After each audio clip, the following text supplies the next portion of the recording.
अस्सलाम वालेकुम viewers, welcome back to my YouTube channel daily tips with Asma. Shaheen नाम का शुमार लड़कियों के नामों में होता है। शाहीन एक इस्लामी नाम है। शाहीन नाम की इब्तदाई तारीख उर्दू ज़बान से निकलती है। शाहीन नाम की लड़कियों के लिए खुशकिस्मत नंबर 7 माना जाता है।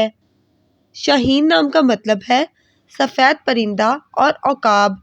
शाहीन नाम का शुमार इंटरनेट पर सबसे ज़्यादा सर्च होने वाले नामों में से होता है। शाहीन नाम के अफराद के लिए मुवाफिक रंगों में बनफशी और खुबानी रंग शामिल है। खुशकिस्मत दिनों के हिसाब से बुध और मंगल का दिन शामिल है।